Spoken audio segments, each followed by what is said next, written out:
자, 128쪽 보면은 이제 기술 마지막 지문이거든요. 7탄 오늘 하면은 이제 다음 예술 지문으로 이제 넘어가는데 보통 예술 지문 뒤에 보면 예술 지문 나오는데 예술 지문이 좀 제일 쉬워요. 제일 이제 쉽고 이제 앞에서 나오는 우리가 그래서 과학이나 기술 또는 그래서 이건 좀 개인적인 마다 이제 개인마다 좀 다를 수 있는데 선생님은 문과 나왔는데도 불구하고 사회지문이 제일 어렵더라고요. 과학보다. 그래서 아무래도 여러분이 이제 공부하다 보면 지금은 모의고사를 만약 자주 풀거나 어쩔 때 한번 선생님이 그때 한번 풀어보고 그랬었잖아요. 그치? 근데 모의고사 이제 준비하다 보면은 이 독서 분야가 여러분이 이제 취약한 부분이 생겨요. 그러니까 우리가 지금 순서대로 하고 있잖아. 인문, 뭐 사회, 과학, 기술, 예술 이렇게 하고 있는데 이런 취약한 부분이 있으면 그 취약한 부분에 해당되는 이제 독서 문제를 이제 사가지고 자주 이렇게 풀어보면 좋아요. 만약에 좀 익숙해지면 조금 괜찮아지니까. 자, 여기서 기술 부분 이제 마지막 부분 봐볼게요. 자, 조선시대 거리 측량 수레인 기리고차에 대해서 나오는데요. 이 기리고차는 겉으로 보면 말이 끄는 수레의 평범한 모습인데 다만 수레에 앉은 사람 옆에 종과 북이 달려있다는 점과 수레 내부에 3개의 톱니바퀴가 설치되어 있다는 점이 특징입니다. 기리고차는 일정 거리를 움직이면 종 또는 북이 자동으로 울리는 이제 구조였지만 종이나 북이 울릴 때마다 그 횟수를 사람들이 기록해야 하기 때문에 반자동 거리 측량 수레에 해당된다라는 거지. 자동은 아니라는 거지, 그치? 오른쪽 그림을 보자. 이 그림 보이죠? 기리고차는 수레바퀴의 3개의 톱니바퀴, 즉 아래바퀴 가장 큰 거지, 그치? 아래바퀴와 그리고 중간바퀴 그리고 윗바퀴 순서대로 연결돼 구조되어 있습니다. 이 기리고차 수레바퀴는 둘레가 십자인데 수레바퀴가 12회 회전하는 동안 아래바퀴는 한 번 회전하는데 이때 수레가 움직인 거리가 120자가 된대요. 이런 수치 나오면은 문제 나올 가능성이 있으니까 이제 표시하고 이제 이해를 해 두셔야겠죠, 그렇죠? 그리고 아랫바퀴가 15회 회전하는 동안 중간바퀴는 한 번 회전하게 되는데 거리로 보면은 1800자 길이가 이제 기리고차가 이동하게 된다라는 거예요. 그리고 중간바퀴가 10회 회전하는 동안에 윗바퀴가 한 번 회전하게 되는데 이 기리고차의 이동거리는 이때는 18,000자가 된다라는 거죠. 그래서 이 18,000자는 13.752로 현재 5.4km에 해당된다라고 보면 되겠죠. 이런 식으로 기리고차는 0.5리를 가면 종이 한 번 울리고 당연히 1리 갔을 땐 여러 번 울리게 되겠죠. 그리고 5리를 가면 북이 한 번 울리고 10리를 갔을 땐 또 여러 번 울린대. 수레에 앉아있는 사람은 종소리와 북소리 횟수를 기록해서 거리를 계산했다라는 거예요. 이 기리고차 이전의 측량법은 아예 이제 수동으로 이 새끼줄이나 노끈을 자처럼 사용하는 방식을 주로 이뤘는데 하지만 새끼줄이나 노끈은 물에 젖기만 해도 길이가 달라져서 길이를 재는 도구로는 좀 부적합했다는 거죠. 이와 달리 비교 나오죠. 기리고차는 톱니바퀴를 이용했기 때문에 정확한 거리를 측정하는 것이 가능했고요. 또한 수레바퀴 이동에 따라 거리를 측정했기 때문에 직선이든 곡선이든 측정이 가능했다라는 이제 장점인 거죠. 이 기리고차가 처음 제작된 세종 때 이후 지도 제작이 활발해졌다는 측면에서 기리고차는 거리의 정밀도가 요구되는 각종 사업에 큰 힘이 됐을 것이라고 추정을 합니다. 또 농업사인 조선에서 정확한 토지 측량은 합리적인 세금 징수로 이어졌기 때문에 사실 우리가 땅이 중요했잖아요. 예전에 농사 지으니까, 그죠? 그래서 기리고차는 국가 통치를 체계하는데 또 밑거름이었다라고 생각을 하시면 되겠죠. 그래서 이게 전체적으로 기리고차를 통해서 어떻게 이제 거리를 측정했는지 그거에 대한 이제 내용이네요. 자, 내용 일치 문제 가볼게요. 1번 가볼게요. 여기서 언급되지 않는 거. 구조, 종류, 기리고차는 하나지 뭐 종류 나오나? 아니잖아, 그치? 2번이고요. 자, 기억의 원리와 가장 유사한 것은 어떤 게 돌아갔을 때 어떤 거는 여러 개로 돌아가는 거잖아, 그치? 대표적인 게 우리 시계라고 보시면 되겠죠? 시침, 뭐 분침, 초침 막 다르게 움직이잖아요, 그죠? 그래서 답은 4번이고요. 그리고 3번에 아까 전에 앞에서 막 숫자 나왔으니까 막 아무래도 막 숫자와 계산하는 게 나오지 않을까 했는데 여기서는 다행히도 막 계산하는 문제는 안 나왔죠, 그쵸? 그래서 여기서는 왼쪽은 심리고 4km보다 방점을 찍어서 A, B, C가 있는데요. 여기서 알맞지 않은 것은 사실 이거 보기만 봐도 문제 풀 수 있거든요. 여기서 알맞지 않은 것은 4번인데 아까 전에 마지막 여기 문단에서 여기서 뭐라 했어요? 직선이든 곡선이든 측정 가능하다 했지, 그치? 근데 여기서 뭐라 나와 있어요? 불가능할 거다 라고 얘기하는데 아니죠? 가능하죠. 직선이든 곡선이든 상관없다고 했으니까, 그죠? 됐을까요? 자, 넘기면 OX 문제 나오네요. 자, 길이고차는 일정 거리를 움직이면 종 또는 북이 자동으로 울리는 전자동, 반자동이라 했지? X고요. 그리고 길이고차는 수레바퀴 12회 회전하는 동안 한 바퀴 돈다 했고요. 그리고 심리 갔을 때는 5리 이상이면 여러 번 울린다 했잖아. 맞지요? 그리고 길이를 정확하게 재는데 적합하지 않았어요?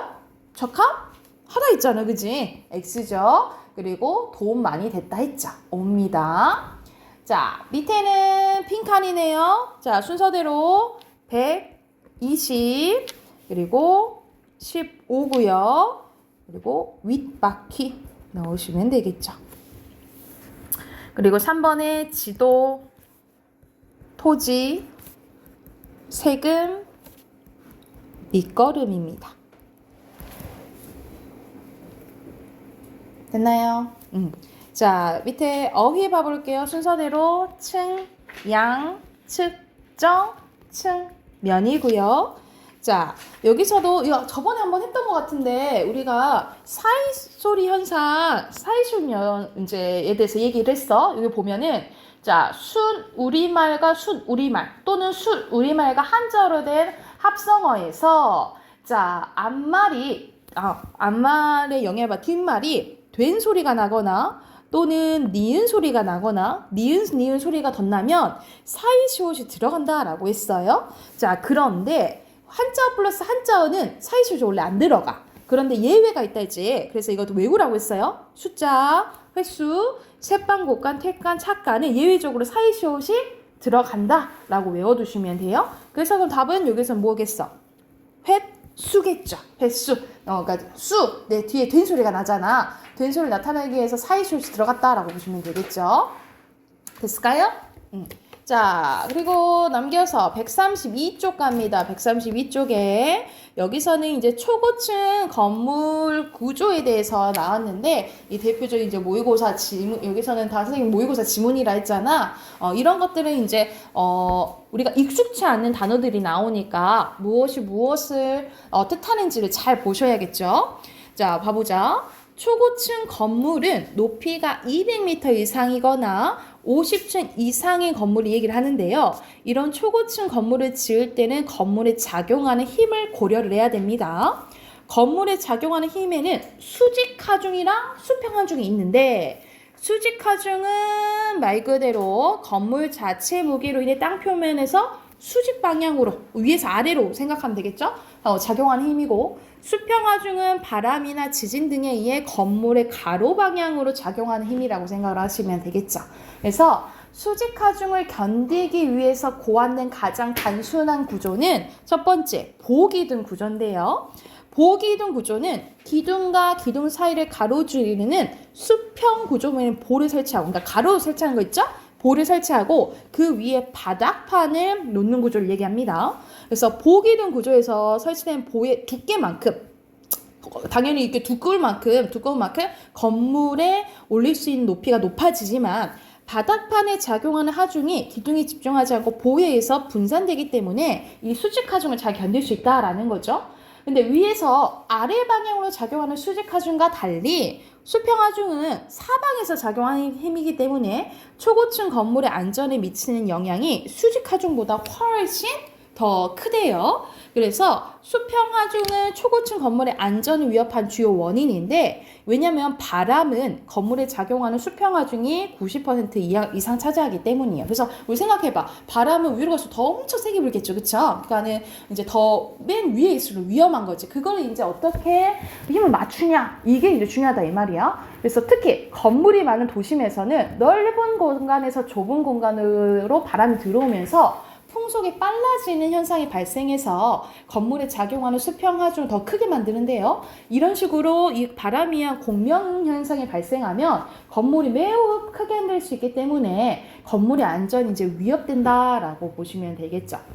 그래서 건물이 수평하중을 견디기 위해서는 그래서 선생님이 저번에 이제 대만 여행을 갔는데 대만에 그 더베이 101이라고 이제 큰 이제 높은 빌딩이 있는데 거기에는 희한하게 그 대만이 섬이니까 바람 많이 불잖아요. 바람 많이 부니까 여기 맨 위층에 이런 엄청 몇백 톤 되는 이제 공을 이렇게 묶어놨어요. 그래서 만약 건물이 이제 흔들리게 되면 공이 이제 움직여서 그 위치를 잡아주는 거지. 이것도 이 흔들림을 방지하기 위해서 이렇게 고안된 거라 생각하시면 되겠죠. 뭐 이런 것들이 지금 이해 시간만 다 나오는 거야. 이어서 보면은 자.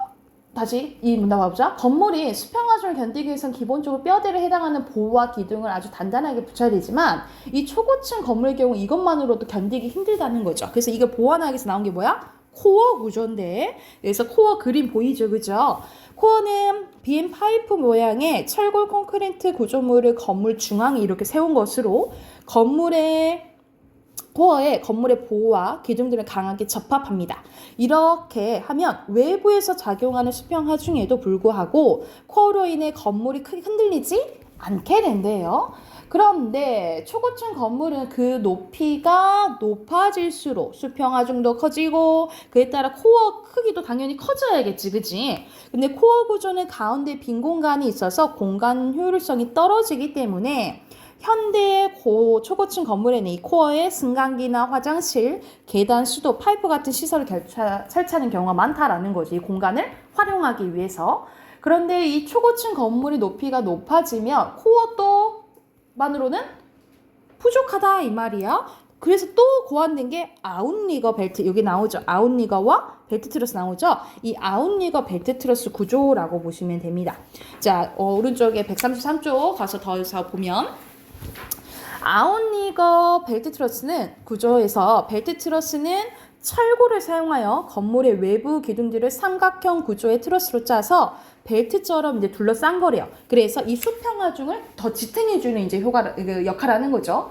그리고 삼각형 구조의 트러스로 외부 기둥들을 연결하면 외부에서 작용하는 힘이 철골 접합부를 통해서 전체적으로 분산되기 때문에 코어에 무리한 힘이 가해지는 걸 예방할 수 있는데요. 그리고 아웃리거는 콘크리트를 사용하여 건물 외벽에 설치된 벨트 트러스를 내부의 코어와 견고하게 연결한 것을 얘기하는데 아웃리거와 벨트 트러스는 필요에 따라 건물 중간 쪽에 여러 개로 설치할 수 있대. 그런데 이 아웃리거는 건물 내부를 가로지를 수밖에 없어서 효율적인 공간 구성이 방해가 된대요.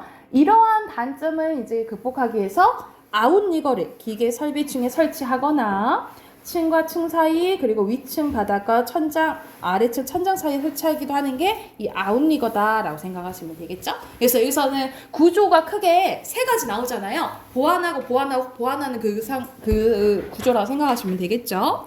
그러면 밑에 보면 바로 이제 내용 일치 문제 나오지. 1번에 알맞지 않은 거 보면은 1번 봐보자. 수직하중 위에서 아래로 이제 하는 거죠.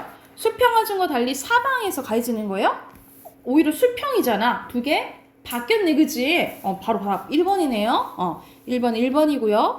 자, 2번은 순서대로 코어 그리고 이제 아니다. 처음에 기억이 보고요. 그리고 니은이 코어 그리고 마지막 아웃리거 벨트 트러스 구조에 대한 설명이죠. 알맞지 않은 것은 4번인데 이거는 잘못되지. 트러스가 그 건물 외부 기둥을 둘러싼 것이라 했잖아요. 그치? 근데 오히려 뭐가?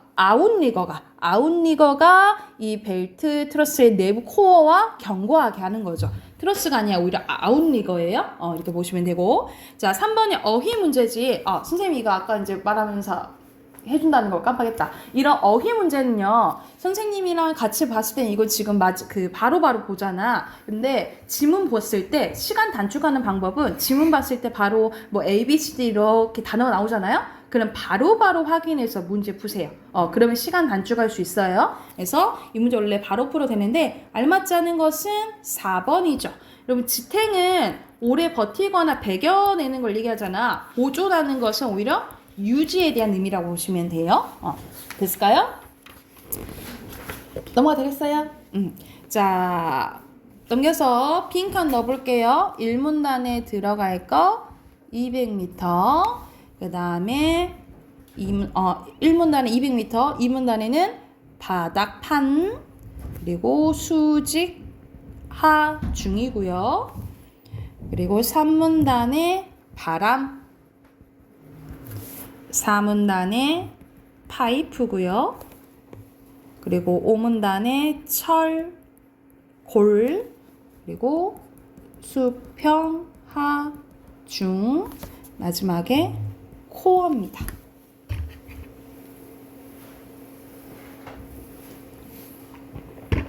자, 밑에 수직하 중에 들어갈 빈칸 수직 보기 중이고요.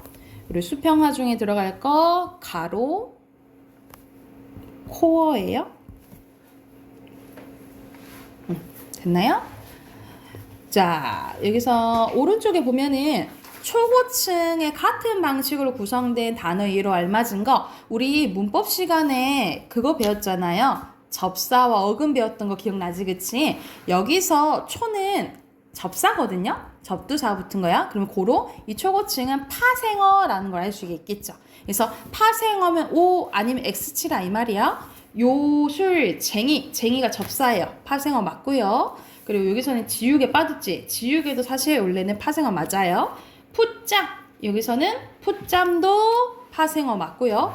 덮밥은 덮은 밥이잖아. 그치? 덮은 밥이어서 이건 합성어예요. X입니다. 그리고 밑에 순서대로 니은, 디귿, 리을, 기역, 미음입니다. 됐죠? 자, 넘겨서 보면은 136쪽부터 이제 예술이에요. 마지막 예술 1, 2 숙제로 해오시면 되겠죠. 143쪽까지 143쪽까지 숙제로 해오게요. 숙제 체크하시고. 자, 문학 꺼내봅시다. 문학 꺼내볼게요. 자, 문학은 126쪽이에요.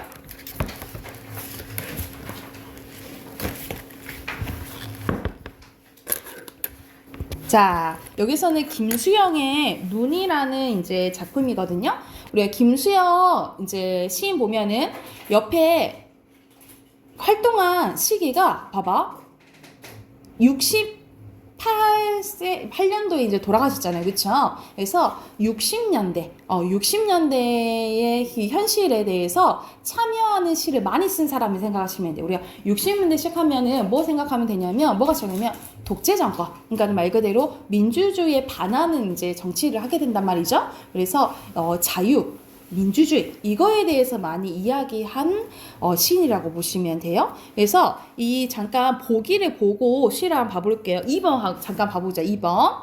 자, 2번 봐보면 김수영의 눈은 대통령이 장기 집권하기 위해서 삼선 제안의 철폐를 핵심으로 하는 이 헌법 개정안을 통과시킨 억압적이고 부패한 사회 현실을 배경으로 창작된 작품으로 시인은 이 작품을 통해서 이 정치인들의 비겁함, 속물근성, 소시민성 같은 것을 쏟아버리고 이 순수하고 강인한 생명력을 갖춘 삶의 회복을 하고자 하는 의지를 표현했다라고 보시면 되겠죠. 그러니까 이 더러운 것들 다 가버려!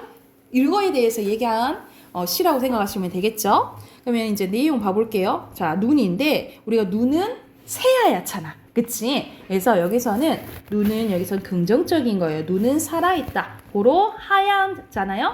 그래서 순수함을 상징한다 라고 보시면 돼요. 눈은 순수함을 상징하는데 자, 눈은 살아있다.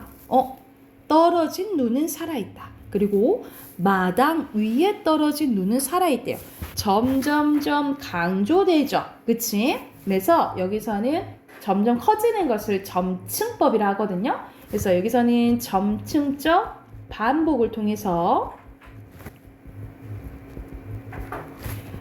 눈의 생명력, 눈이 살아있다는 눈의 생명력을 강조하고 있다라고 보시면 됩니다. 그래서 여기서는 점증법이 쓰였어요. 눈의 생명력을, 눈의 순수함을 이제 강조했다라고 보면 되겠지. 그래서 뭐라고 얘기를 하냐면, 기침을 하자라고 하죠. 우리가 에치 하고 기침하잖아, 그치? 그때 왜 하냐면 우리의 몸에 있는 안 좋은 것들을 내보내는 거잖아요, 그쵸? 말 그대로 기침은 어떤 행위라고 생각하면 돼? 더러운 것들, 불순함을 뱉어내는 행위라고 보시면 되겠죠. 이 불순함을 뱉어내는 행위로 우리는 이 더러운 것들을 없애버리자 라고 이제 말하는 거지. 뭐뭐 하자, 청유영어미 쓰였죠. 자, 젊은 시인이요. 젊은 시인은 이 순수함을 자꾸 유지하고 싶은 사람을 생각하시면 돼요. 기침을 하자 하고 계속 반복되네. 그럼 반복되면 당연히 뭐 형성해줘요? 운율 형성해주죠, 그쵸? 그리고 눈 위에 대고 기침을 하재. 눈더러 보라고 마음 놓고 기침을 하자라고 하는 거야. 그러니까 눈에 그 선생님 순수함을 상징한다. 순수함한테 나 깨끗해질 거야. 이걸 보여주자라고 얘기를 한다라고 생각하시면 되겠죠. 그래서 여기서는 봐봐. 마음 놓고 기침하자라고 얘기하는 것은 그 전에는 마음 놓고 했어? 그 전에 마음 놓고 하지 못했다라는 걸 알 수 있겠죠. 그러니까 이 단어를 두고 지금까지 마음 놓고 하지 못했던 상태를 얘기한다라고 보시면 되겠죠. 그러니까 이제 제대로 하자라고 얘기를 하는 거예요. 그러니까는 우리 깨끗해지자. 지금 할 수 있어 라고 얘기하는 거죠. 그래서 또 강조하냐. 눈은 살아있대. 죽음을 잃어버린 영혼과 육체를 위하여. 그러니까 죽음까지 뭐 하는 거예요? 나 죽어도 괜찮아. 죽음을 초월할 정도로 그만큼 강력한 의지를 갖고 있다라고 보시면 되겠죠. 이 죽음을 이겨낼 만큼 순수하고 가치 있는 것을 추구하는 사람이라고 보시면 되겠죠. 그래서 눈은 새벽이 지나도록 그만큼 시간이 지나도록 살아있다라고 얘기를 하네요. 자, 기침을 하자. 젊은 시인이요. 기침을 하자. 계속 반복되네, 그치? 눈을 바라보면서 밤새도록 고인 가슴에 가래라도 밤은 새도록 밤은 보통 부정적인 거라 했지, 그치? 그래서 말 그대로 밤은 부정적 현실을 의미하고요. 고인 가슴에 가래는 더러운 거죠? 불순함을 의미하고 그 앞에서 얘기했던 아까 전에 복에서 나왔던 비겁함 그리고 속물성 그리고 소시민성 이런 부정적인 것들이 있죠. 이런 것들을 다 상징한다라고 보시면 돼요. 마음껏 뱉자. 그래서 우리 깨끗해지자라고 얘기를 하는 거예요. 그래서 여기서는 이제 기침을 하는 행위는 결과적으로 현실에 대한 뭐야? 저항, 의지라고 보시면 되겠죠. 이 기침하는 행위는 현실에 대한 저항, 의지를 나타낸다라고 보시면 됩니다. 그래서 전체적으로 주제 쓸게요. 이 시의 주제는 순수하고 정의로운 삶에 대한 소망과 의지가 드러난다라고 보시면 됩니다.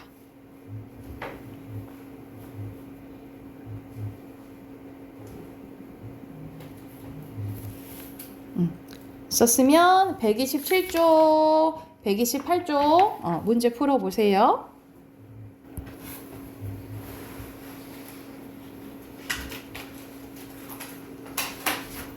자, 답 확인해볼까요?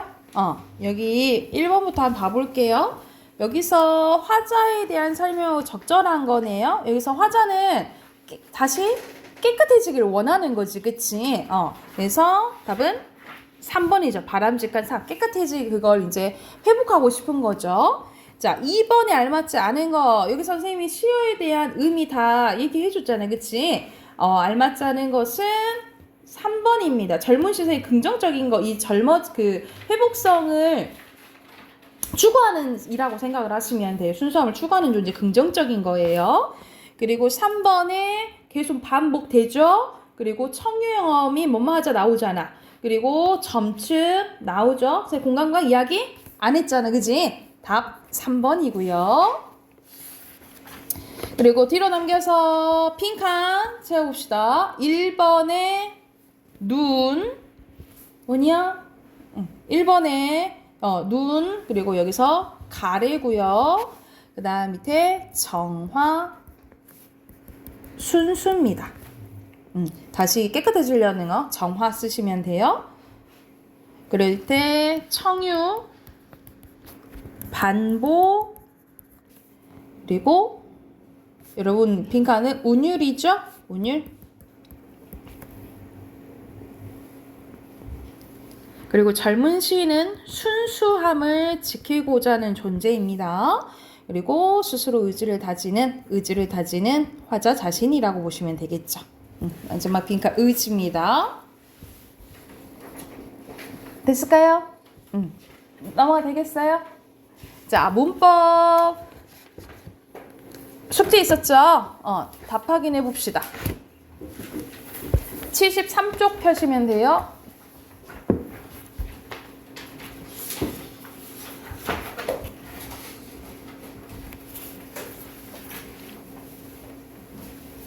자, 73쪽 보면은 자, 1번 봐볼게요.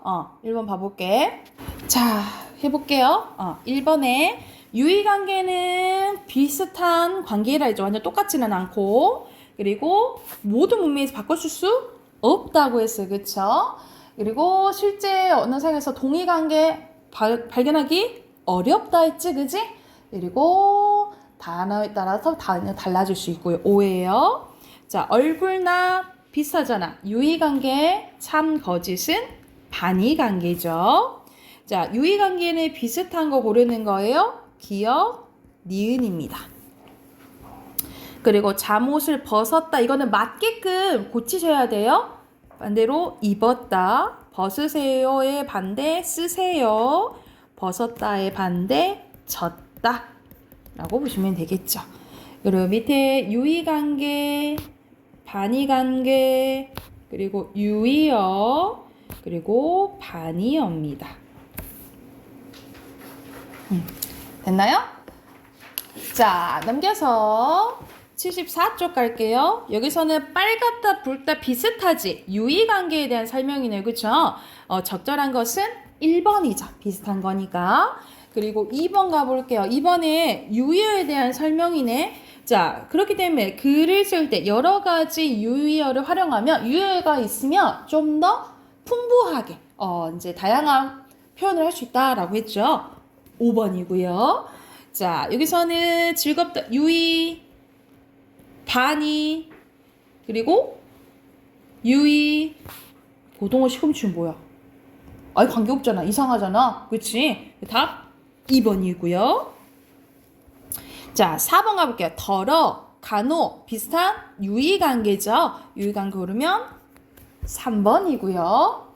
자, 5번에 완전 다른 게 있지. 다른 게 미음이죠. 그래서 여기서 성격이 다른 거 미음 쓰시면 되고, 이유도 쓰라 했잖아. 기역과 리을은 머리와 어떤 관계에 있는 거고, 유의관계에 있는 거고, 미음인 머리는 반의관계에 있는 머리와 간의관계에 있는 단어다. 이렇게 쓰시면 되겠죠. 기역과 리을까지는 유의관계에 있는 단어고, 미음은 반의관계에 있는 단어다. 이렇게 쓰시면 됩니다. 그리고 여기서 바꿔 쓸 수 있으면 유의관계가 되겠지. 그치? 알맞지 않은 것은 여러분 딱 넣었을 때 이상한 거. 미안해서 너를 볼나쳤구나. 볼 안면이었구나. 우리 보통 안면 튼다 이렇게 얘기를 하잖아요. 그쵸? 어감상 맞지 않지. 6번, 2번입니다. 그리고 7번에 넣어보면 되겠죠. 영어를 감상하다. 신문을 읽다. 이끌었다. 기회를 가지다라고는 안 하죠. 그쵸? 보다랑 기회를 보는 거랑 가지다, 뭐 가질 수는 있지만 의미가 다르잖아. 그쵸? 답 4번입니다. 그리고 8번에 반의어가 사용된 문장으로 적절하지 않은 거. 선생님 반의어 설명해 줄게. 주고 받고. 되죠? 삼키고 뱉고. 달고 쓰고도 반이지. 그치? 가깝고 멀고. 그리고 물에 빠진 거랑 잡는 것은 아니죠. 그쵸? 답 4번이네요. 여기서는 밑에는 낱말이랑 반말이 있으니까. 그지? 자, 9번 갈게요. 여기서는 예를 들어 뭐뭇은 에서 빼다의 반의어는 넣다인데 그러면 넣다를 넣어봐야 되겠지. 말 되는 거? 얼룩 넣다 안 되고 가시 넣다 안 되고 바람을 넣다 되지. 3번입니다. 9번에 3번. 자, 10번에 자, 반의어에서의 특징 이거 별표 쳤잖아. 중요하다 했잖아. 그치? 반의관계 성립되면 어떤다 했어? 한 개만 똑같고 나머지는 아니다. 나머지는 다 똑같고 한 개만 달라야 된다 했죠. 그치? 제가 반대로 얘기했네. 그래서 한 개의 의미 자질만 다르고 나머지는 똑같아야 된다. 공통적이다. 라는 것을 알 수 있겠죠.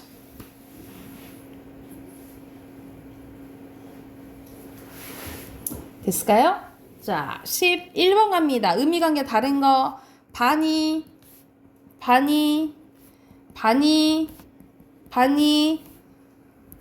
유의어죠. 5번입니다. 그리고 여기서 나와 대립되는 것을 해요. 다른 사람이겠죠? 남, 타인. 답 2번입니다. 됐을까요? 자, 오늘은 이제 관계가 5가지 있었는데 우리 저번 시간에 유의관계라 단위관계 있었고 오늘 할 부분은 이제 3가지예요. 상하, 다이, 동의미 관계인데 자, 먼저 상하는 위아래라고 생각하시면 되겠죠. 자, 그래서 상하 관계는 한쪽의 의미상 다른 한쪽을 포함하거나 그리고 다른 한쪽에 포함되는 의미 관계를 상하 관계를 하는데 자, 먼저 포함하는 단어를 상의어라고 하고요. 포함되는 단어를 하이어라고 합니다. 그래서 예시 보면은 여기서 동물이 제일 크잖아. 그치? 이게 상이어가 되고 밑에 있는 게 하이어가 되겠죠. 그쵸? 그래서 상이어는 일반적이고 포괄적인 의미를 지니고요. 특징을 잘 봐야 돼. 하이어는 개별적이고 한정적인 의미를 지닙니다. 그래서 사이어는 상이어가 가지고 있는 것을 자동적으로 지니고요. 자, 상이어, 하이어는 상대적인 관계를 이게 뭔 말이냐면 우리 상대평가라고 하잖아. 다른 사람과 비교했을 때 뭐가 더 낫냐? 이걸 보는 거잖아요. 그래서 상대 단어에 따라 상이어, 하이어 될 수 있는 이게 뭔 말이냐? 봐봐. 선생님 아까 보면 여기가 상이어고 이 밑에가 하이어가 된다 했죠. 그치? 근데 여기 위랑 아래 볼까? 이럴 때는 양서류가 뭐가 돼요? 상이어 되고 밑에 있는 애가 하이어가 되죠. 그쵸? 그래서 무엇과 비교에 따라서 아까 동물이랑 보면 동물이 상이어고 양서류가 하이어가 되잖아. 그치? 근데 이때 개구리랑 보면은 얘가 상이어가 되고 얘가 하이어가 되잖아요. 그래서 무엇과 비교하냐에 따라서 상이어가 될 수 있고 하이어가 될 수도 있다라고 생각을 하시면 돼요. 그래서 자, 상하이어 관계는 뭐다? 상대적이다. 이렇게 생각하시면 되겠죠. 이렇게 됐나요? 그러면 상하 관계 끝나는 거예요. 그래서 포함되는 관계 상하 관계라고 하는데 다시 상이어는 일반적이고 포괄적인 의미를 지니고요. 하이어는 개별적이고 한정적인 의미를 지니고 상하여 관계는 뭐다? 상대적이다. 여기까지만 기억하시면 돼요. 자, 밑에는 다의 관계입니다. 다, 많을 다자의 뜻 의자야. 하나의 단어가 많은 의미를 지니면 다이라고 해요. 여기서 나오죠. 둘 이상의 뜻을 가진 단어의 의미 관계를 다이 관계로 하고요. 다이 관계를 이루는 단어들도 다이어라고 합니다. 이 다이어에는 뭐가 있냐면 중심적 의미와 주변적 의미가 있는데요. 예를 들어서 자, 뭘 보면 되냐면 옆에 다이어에 만약 타다라는 단어가 있어. 이게 이제 사전에 수록되면 자, 뜻이 1, 2, 3 이렇게 세 가지가 있는 거야. 그런데 보통 우리가 타다 하면 불에 타다 먼저 딱 떠올려지지, 그치? 이게 뭐가 돼? 1번이 1, 2, 3번 중 1번이 뭐가 되냐면 중심적 의미가 돼요. 1번이 중심적 의미가 되고 그 외의 것들이 있죠. 그 1번 외의 것들이 뭐가 되냐? 주변적 의미가 된다라고 기억하시면 돼요. 그래서 여러분 사전을 보면 1번이 중심적 의미고 2, 3 그 이하가 밑에 있는 것들이 다 주변적, 파생된 주변적 의미라고 생각을 하시면 확장된 주변적 의미라고 생각을 하면 돼. 그래서 다이어는 의미들 간에 관계가 있으므로 하나의 표제에 등재된다라고 보시면 됩니다. 사전에 하나에 등재된다라고 생각을 하면 돼. 됐나요? 그래서 하나의 단어에 많은 의미가 지닌 게 다이관계. 자, 밑에는 동의미 관계입니다. 동, 같을, 종. 소리는 똑같아. 근데 이, 의, 뜻은 다른 관계라고 보시면 됩니다. 그래서 말 그대로 소리는 같으나 의미가 서로 다른 관계를 동의미 관계라고 보고요. 이 동의미 관계 있는 단어들을 당연히 동의미라고 하겠죠. 그래서 형태와 소리는 같으나 의미상 관련이 없는 둘 이상의 단어들 사이에 발생하고요. 당연히 사전에 각각 등재가 됩니다. 그래서 동의미어는 문맥과 상을 공유해서 의미를 파악해야 되는데 예를 들어 우리가 배 많잖아요. 밑에 배 나오지? 우리가 사람 배 있고요. 그리고 타는 배 있고요. 먹는 배 있죠. 그리고 또 뭐도 있어? 2배, 3배, 4배 할 때 그 배수도 있지. 그치? 그래서 이거는 완전 의미 간의 관계가 있어요? 없어요? 없어. 그래서 소리만 같고 뜻이 완전 다를 때 이런 식으로 사전에 달리 수록된다라고 보시면 됩니다. 그래서 봐봐. 옆에 동음이요. 타다 1, 타다 2 이렇게 수록되는 거예요. 여기서도 배 1, 배 2, 배 3 이렇게 따로 수록되죠. 그래서 동음이 관계는 사전에 따로 그리고 다이 관계는 사전에 함께 수록이 된다라고 기억을 해주시면 됩니다. 이러면 관계 끝이에요. 그러면 또 해당하는 문제 풀어야겠지, 그치? 자, 우선 77쪽부터 79쪽 풀게요. 79쪽까지 풀고 답 확인해보게. 지금 바로 한번 풀어보세요.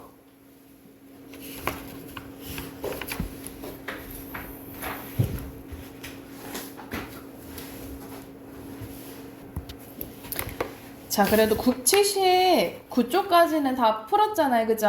우선 79쪽까지 채점 해보자. 덜 푼 친구도 있어서. 자, 1번에 보면은 포함되는 게 아니라 포함하는 게 상이어죠? X죠. 2번에 핵심적 의미, 중심적 의미 맞고요. 그리고 다이어는 하나의 사전에 올라간다 했죠? 그리고 동의미어는 의미 유사성 없죠. 맞아요. 오예요. 자, 여기서는 감각이죠. 더 상이요. 그리고 전체적으로 여기서는 예술 이렇게 묶을 수 있겠죠. 감각, 예술 이렇게 보시면 되고 여기서 중심적 의미는 우리가 머리 하면은 사람 머리 말하는 거잖아요. 그치? 그래서 기어 그리고 밑에가 니은, 디귿이 되겠죠. 그리고 여기서는 비슷하죠. 다이 그리고 동음이 관계라고 보시면 되고 밑에 어휘 순서대로 보면 상이요. 그리고 다이 그리고 중심적 그리고 동음 이의입니다. 자, 넘겨서 1번 보면요. 여기서는 포함하고 포함되는 상하관계 얘기하잖아요. 아닌 거 2번이죠. 이건 반의관계지, 그지? 자, 2번 가보자. 여기서는 상하 될 수도 있고 또 상하 이렇게 될 수도 있다 했잖아, 그지? 그래서 여기서 적절하지 않는 건요. 상대적이라 했지? 그래서 4번입니다. 절대적이지 않아, 고정적이지 않아요. 그리고 3번 가볼게요. 여기서 포가라는 것은 국악이죠. 국악기. 그리고 현악기에 있는 것은 뭐 이거 순서는 상관없어요. 가야금, 검은고 쓰시면 되겠죠. 여기 BC는 순서 상관없어요. 자, 여기서 의미관계 상하관계죠. 상하관계 그리고 상하관계 그리고 이거는 같은 거잖아, 그지? 4번이네 아닌 거. 그리고 5번에 관련이 여기서는 있다. 따라서 무슨 관계다?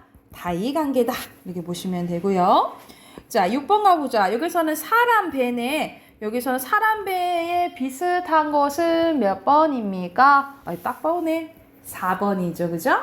그리고 7번의 눈의 중심적 의미는 여기서 눈은 우리가 신체적 눈 말하는 거잖아요. 그죠?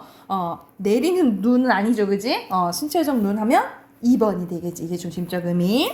그리고 여기서는 알맞지 않은 거네요. 여기서는 하나의 표제에 다 있잖아. 그럼 여기서는 다 다이 관계에 속하는 거겠죠. 그죠? 그래서 첫 번째, 손에 반지를 끼다. 손을 그러면 뭐 얘기하는 거야? 손가락 얘기하는 거잖아. 그치? 그럼 여기서는 몇 번이에요? 2번에 해당되겠죠. 그럼 어디 들어가야 돼?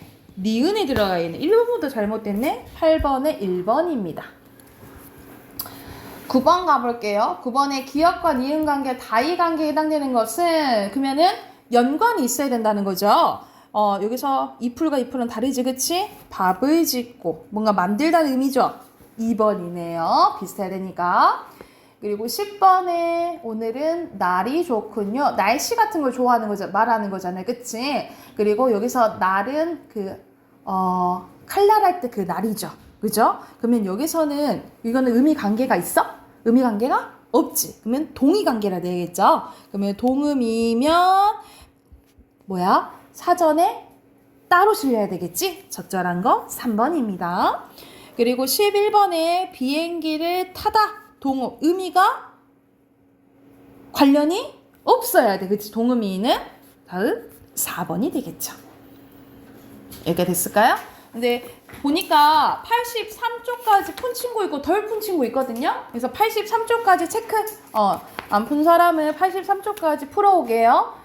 그래서 우리 다음 주 화요일날 볼 때 비문학 해야 되고 문법 숙제 해야 되고 어휘 3, 4 외우시면 돼요. 여기까지 합시다.